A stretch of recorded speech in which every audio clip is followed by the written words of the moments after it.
Well, a lockdown is something the New South Wales Premier has tried desperately to avoid, and she even balked at using the word when announcing the first restrictions yesterday. But with infections and exposure sites soaring, Gladys Berejiklian says there was no choice. Many experts are highly critical, though, saying it should have happened a lot sooner.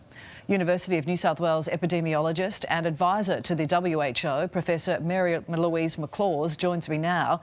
Professor, in terms of the lockdown, will this be enough to get on top of the COVID outbreak, or do you think it's too little too late? Good evening, Deb. Look, I think it's a bit too late. I was hoping I was wrong last week, wishing for a lockdown, a very short one, on day 3, because this is the variant of concern.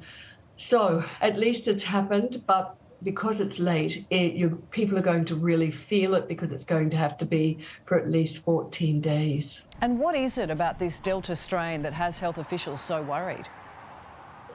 The Delta strain is one of the most serious variants of concern that we've seen around the world to date.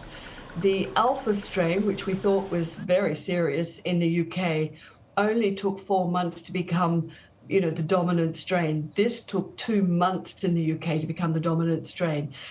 It's more infectious.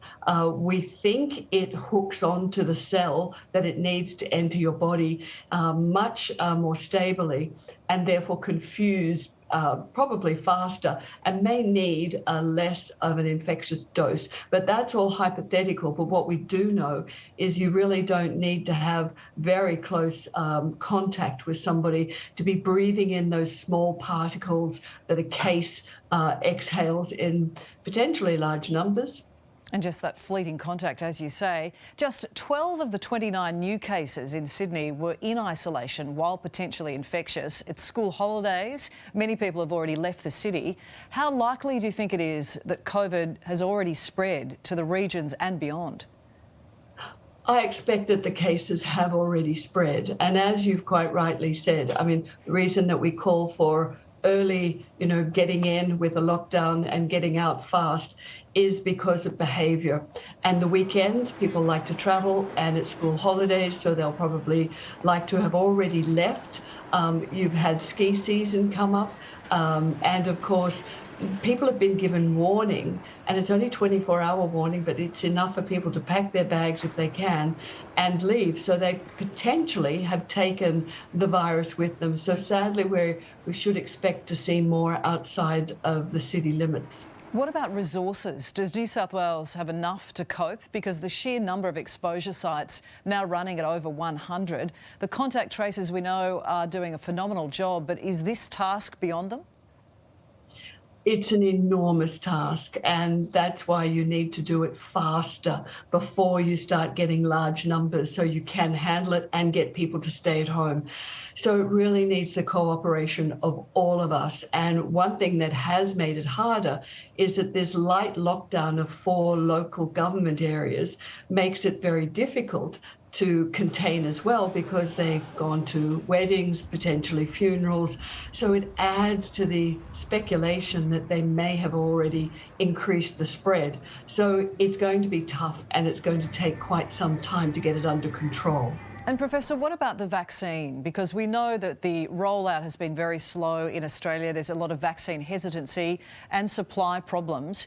Could we be avoiding lockdowns like this in Sydney if more people have had the jab? Absolutely, we could have avoided this. We could also avoid this with a better quarantine system that could be shored up until purpose-built quarantine facilities are made. And that means more frontline workers in quarantine are fully vaccinated, otherwise they can't work because they pose an enormous risk to themselves, the economy, and everybody else's health. But we really need to roll out that Pfizer.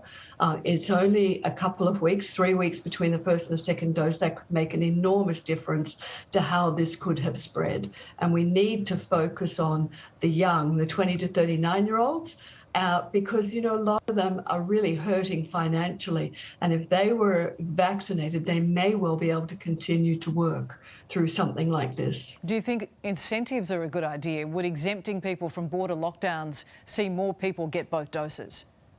Yeah. Look, I think that one of the issues about getting vaccinated is not necessarily that people are hesitant. I think it's because young people, particularly those that can't get time off work, will find it difficult. And of course, they haven't been offered the dose yet. So as soon as they're offered the dose, I can imagine that the 20 to 39-year-olds will be rushing out to have it. But not all of them can get to the hub for that dose. So we really do need to utilise our local governments who could help the federal government and the state government roll it out, identify a town hall or a building, and have local 20 to 39-year-olds get off the bus after they've finished work or before they go to work to get the jab, because sometimes they're struggling and it costs a lot of money to travel all the way out to Homebush, for example. So we really need to help them make the decision that's good for their health and good for everybody's health, because they'll add this lovely barrier to stop this virus from penetrating and finding a vulnerable person. And just with the lockdown, the New South Wales Premier has said that she will review the situation in 7 days. Do you think there's any chance that it could be lifted early? I think there's very little chance, sadly, and I hope I'm wrong. It has taken Melbourne with Kappa and Delta, 29 days to get to their first zero. And we've already had 80 odd cases in just 10 days. So we'll have more cases, sadly, and they may well lift some restrictions, but I can't see that happening with dramatic going back to normal in 7 days. It may be, slowly lifting restrictions as they did in Melbourne. Professor McLaws, thanks for your time. Stay well.